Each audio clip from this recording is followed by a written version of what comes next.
Bonjour. Merci donc à nos millions de partenaires. Merci à tout le monde. Vous comprenez, nous sommes avec le papa. Il s'appelle tout simplement Monsieur Issa Ernest Maka. Alors, vous l'avez noté, et, il a été retrouvé dans les rues de Mamou, notamment dans un village de Timbo. Ce sont les villageois qui ont collecté de l'argent pour l'envoyer à l'hôpital régional de Mamou. Et à notre tour, nous avons eu la chance de le rencontrer à travers l'appel de monsieur l'inspecteur régional de la santé qui m'a parlé de sa situation. Et sans surprise, comme vous le savez déjà, c'est notre boulot, hein, assister les personnes qui sont dans le besoin, les personnes âgées, les personnes vulnérables. Alors, approche-toi s'il te plaît. Alors, à travers cette opportunité, j'ai eu à rendre visite au papa à l'hôpital régional de Mamou. Finalement, nous avons fait un entretien et c'est vraiment expliqué, il a parlé de son problème, de sa situation. Finalement, Assistance Humanitaire d'Urgence a décidé donc de l'accompagner dans ses besoins, notamment retourner dans son pays d'origine. Ça n'a pas été facile pour nous, mais il faut dire que dès le lendemain, j'ai eu la chance d'être contactée par Madame Fatima Nefar Touré. Madame Fatima Nefar Touré, rappelez-vous que elle est chef d'agence de Silo Service Voyage. Silo Service Voyage est une agence de voyage, une agence pas comme les autres, une agence qui accepte et qui satisfait les clients.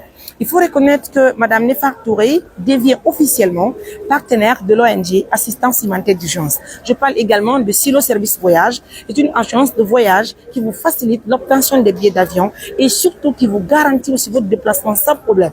Collaborez donc avec Silo Service Voyage. Je vous recommande cette agence parce que c'est une agence de valeur, c'est une agence de qualité, c'est une agence qui se soucie franchement de la satisfaction, bien sûr, de leurs clients.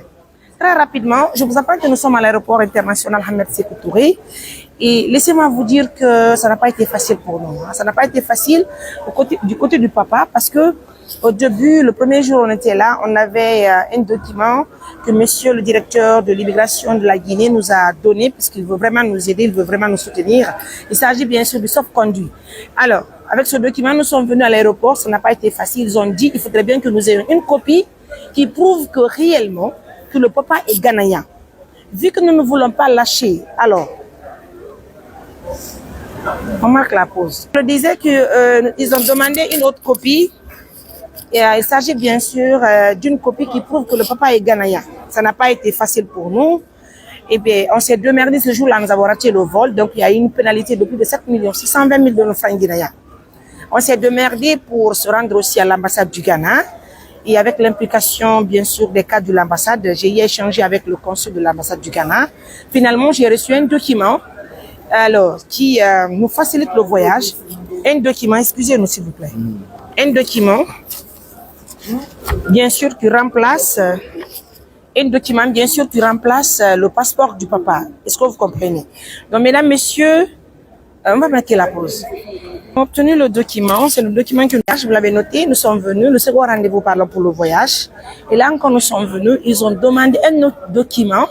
Voilà, bien sûr, une copie qui prouve que oui, il est autorisé à voyager par son médecin. Vous l'avez noté, ça n'a pas été facile pour nous. Alors, nous avons encore raté ce vol. Et là, rassurez-vous que nous avons trouvé ce document à travers ce médecin parce que le médecin nous a autorisé et puis il a fait des consultations. Ainsi de suite, mesdames, messieurs. C'est ce document qui est là.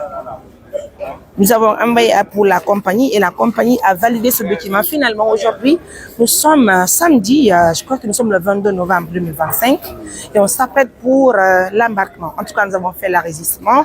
Donc, on va aller continuer les autres étapes aussi pour attendre dans la salle de réception. Encore une fois de plus, mesdames et messieurs, je vous apprends que c'est une mission internationale, mais ça part de l'image de la Guinée. Parce que c'est un Guinéen, ce sont des Guinéens qui se sont mobilisés pour quand même faciliter le retour du papa dans son pays d'origine. C'est un papa âgé, vous l'avez noté, il ne voit pas et c'est compliqué pour lui de marcher. Mais on tient bon, on dit Alhamdulillah. En tout cas, merci papa.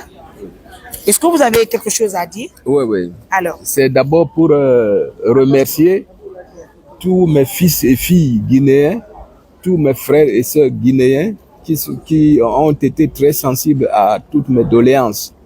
Je leur rends un hommage particulièrement chaleureux et je prie Allah le Tout-Puissant de continuer à guider leurs pas à merveille, de bénir leurs enfants encore en âge de scolarité. un pays que j'ai connu lorsque je n'avais que 16 ans en 1977, à l'époque élève, un jeune collégien. Et en 83, nous avions été reçus sur adresse d'une ONG au Ghana. Lorsque nous étions alors à l'université, nous apprenions le français. Son Excellence Ahmed Sékou Touré, premier président de Guinée, nous a reçus avec son épouse Hadja André Touré, sa défunte fille Aminata, et ce jour-là, il y avait son fils Mohamed aussi. On a passé des moments, nous étions plus de 500 étudiants ghanéens qui apprenaient le français. Et la Guinée, c'est un pays que j'aime beaucoup.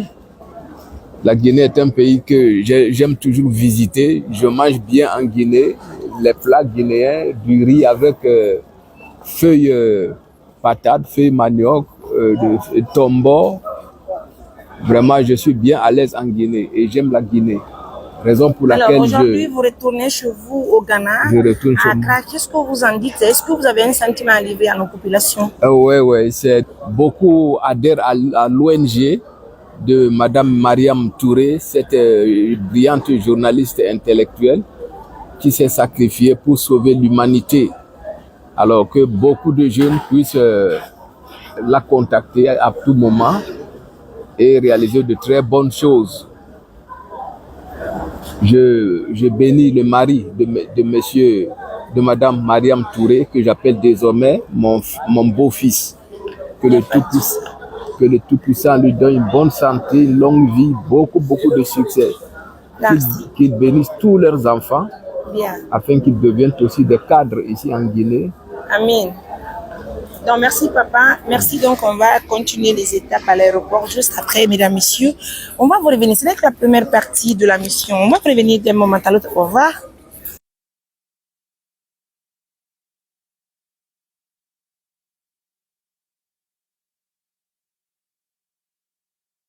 Alors.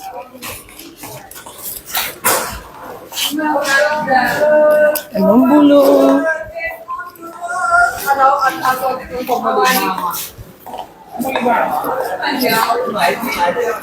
Coucou à tous mes amours, nous sommes arrivés pour le départ. Ça fait plaisir.